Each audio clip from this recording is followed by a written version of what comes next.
Dando sequência aos temas de análise de demonstrações contábeis, vamos estudar nesses vídeos os índices de atividade ou índices de prazos médios. Neste vídeo vamos tratar de conceitos fundamentais.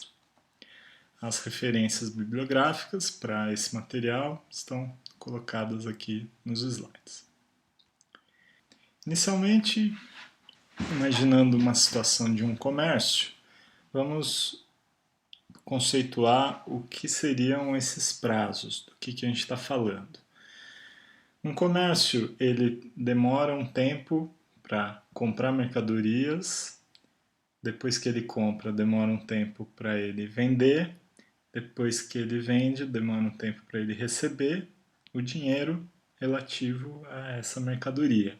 Esse tempo, desde a compra até vender e até receber, nós denominamos ciclo operacional. E, ao mesmo tempo em que a mercadoria que é comprada entra no ciclo operacional, a mercadoria que foi comprada precisa ser paga pela empresa. Então, o prazo de pagamento é levado em consideração para que nós possamos calcular o denominado ciclo financeiro, ou ciclo de caixa. Numa indústria, o ciclo operacional naturalmente é maior porque esse tempo do estoque, esse prazo de renovação do estoque num comércio, na verdade ele se amplia para um prazo de compra do insumo, produção e venda. Não é simplesmente o prazo da venda de uma mercadoria como é no comércio. Mas, de qualquer modo, o conceito é o mesmo. O giro do estoque até ele ser comprado o insumo, transformado em produto em elaboração, produto acabado, ser vendido, depois a venda até que ela seja recebida, esse prazo é chamado ciclo operacional, e finalmente, quando nós descontamos o prazo de pagamento dos insumos, nós chegamos ao ciclo financeiro. De uma forma mais esquemática, numa linha do tempo, como nós enxergamos isso? Vamos denominar aqui o prazo dos estoques de prazo médio de renovação dos estoques, PMRE. Então, imaginando, eu comprei numa determinada data, desde o momento em que eu comprei até o momento em que eu vendi, independente se é um comércio ou uma indústria, se é uma indústria esse prazo vai ser naturalmente mais extenso, esse tempo, né, vai ser uma quantidade de dias, pode ser 30, 40, 60, 80, né, é um prazo. Depois que eu vendo, eu tenho um tempo, demora um tempo para receber o dinheiro relativo a essa venda. Então, esse segundo prazo nós vamos chamar de prazo médio de recebimento das vendas. E isso, na contabilidade, tem a ver já com a conta de clientes. O primeiro tem a ver com a conta de estoques, o segundo tem a ver com a conta de clientes. Este prazo, então, a soma dos dois prazos, nós denominamos de ciclo operacional, que é o tempo médio da operação da empresa. Quanto tempo demora a operação da empresa, em média? Mas, como nós dissemos anteriormente, no momento em que a empresa comprou, ela, naturalmente, assumindo que consegue um prazo para pagar essas compras, ela vai demorar um tempo, mas vai chegar uma hora que ela vai ter que pagar. E aí ela precisa de caixa para pagar essas compras. Se o prazo de recebimento da venda mais o de renovação do estoque é maior do que esse prazo de pagamento, o dinheiro que vai vir da venda ainda não entrou, só que eu preciso pagar a compra.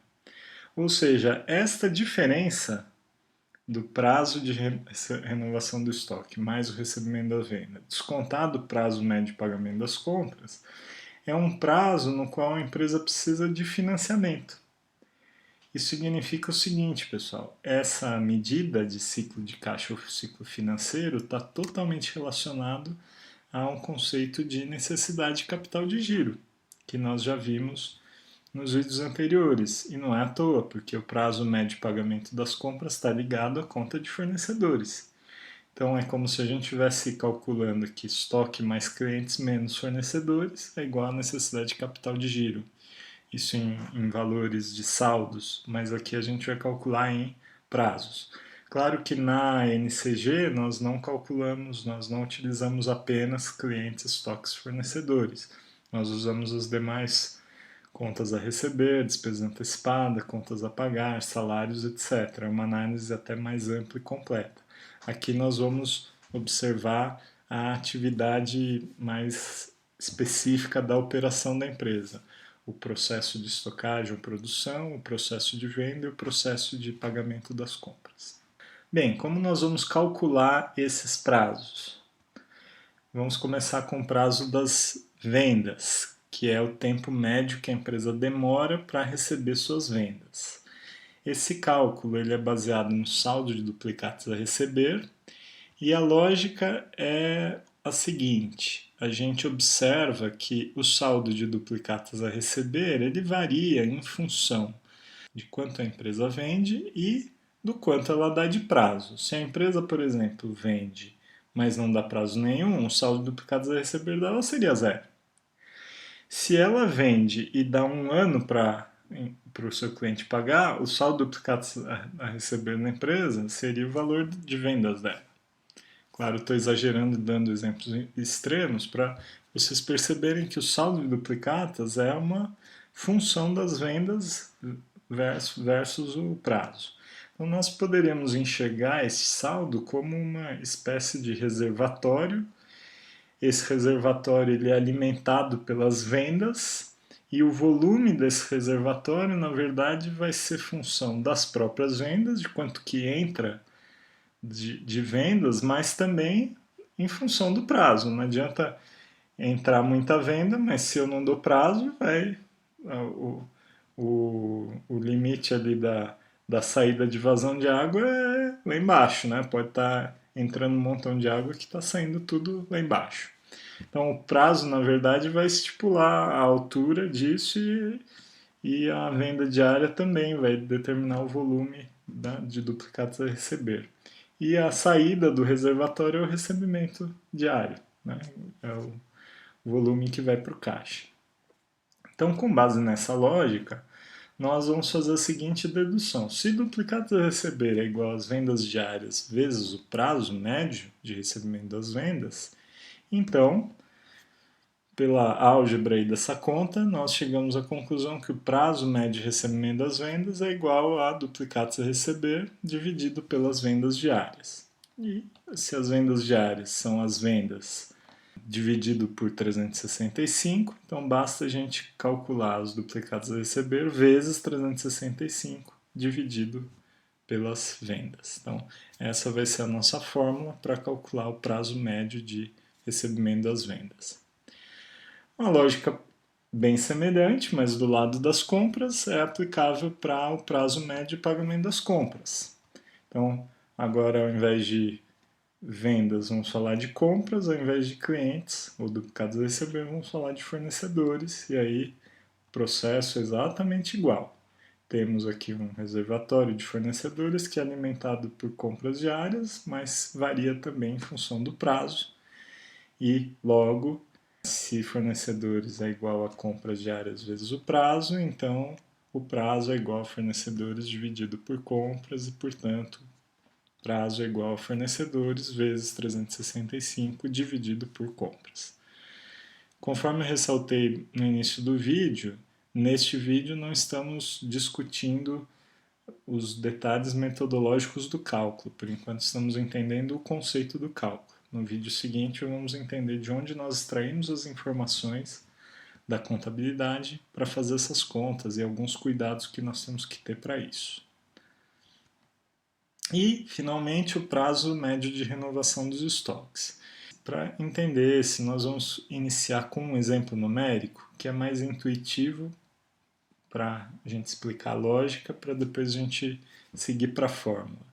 E aqui vamos trabalhar com quantidades, porque a lógica funciona melhor quando a gente visualiza as quantidades sendo movimentadas. Imagine o seguinte, uma empresa tem 1000 unidades de estoque, imagina que isso é estável, tá? Que não varia, a empresa tem essas unidades de forma estável e ela vende também de forma estável durante os anos, aí tem vendido 4.000 unidades durante o ano. Então, se ela tem esse tipo de volume, se ela mantém um estoque de 1000 unidades, se ela tem vendas de 4.000 unidades, o que isso significa?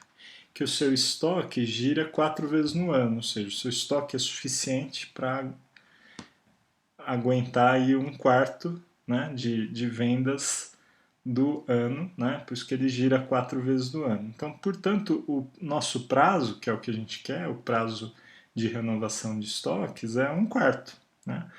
Ou seja, se ele gira 4 vezes no ano, o estoque dura 1/4 do ano. Então, se eu ficasse sem comprar nada, eu conseguiria passar 3 meses, né? E daí acabaria meu estoque, né? Agora, a gente precisa desse índice não em um percentual, né? 1/4 daria 25%. A gente quer em dias, então a gente pega esse 1/4 e multiplica por 365, a gente vai chegar em 91,25 dias, né? Ou seriam 3 meses se a gente usasse 360 e daria 90 redondo.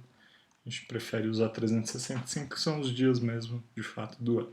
Então essa vai ser a lógica para a gente chegar na fórmula do prazo médio de renovação dos estoques. Então, o prazo nada mais é do que o tempo médio de giro dos estoques, como a gente acabou de ver, expressa a velocidade com que os estoques se renovam. Então, o CMV dividido pelos estoques significa o seguinte: o CMV é o fluxo e o estoque é o saldo. Portanto, a razão entre os dois indica a quantidade de vezes que o estoque gira durante o ano. Como nós mostramos no exemplo anterior. No nosso exemplo, o CMV seria os 4.000, teria que colocar lá preço, claro, né? Porque ali só tinha quantidades, mas imaginando que aquele 4.000 fosse já um valor com preço, quantidade de vezes preço, 4.000 seria o CMV e o estoque seria o 1.000 seria o meu estoque. Então, 4.000 sobre 1.000 é a quantidade de vezes que o meu estoque gira, né? Meu estoque gira 4 vezes. E a partir desse número, que é a rotação do estoque, né, o CMV sobre o estoque, o prazo médio é o inverso dessa rotação, né, que no exemplo anterior seria 1/4 vezes 365. Então, como a rotação é CMV sobre o estoque, o inverso da rotação é estoque sobre CMV. Então, tenho que, para calcular o prazo médio de renovação dos estoques, eu obtenho, né, o saldo de estoque, multiplico por 365 e divido por CMV. Tá? A gente está explicando a lógica desses cálculos, porque muitas vezes a gente parte das fórmulas e as fórmulas às vezes são um pouco difíceis de serem entendidas do jeito que elas são colocadas. Então você pega o saldo de estoque, multiplica por 365, aí divide pelo CMV. Poxa, como é que a gente explica isso, né? Mas tem todo um raciocínio, tem toda uma construção desse índice, dessa conta, para que ela chegue num cálculo de prazo médio.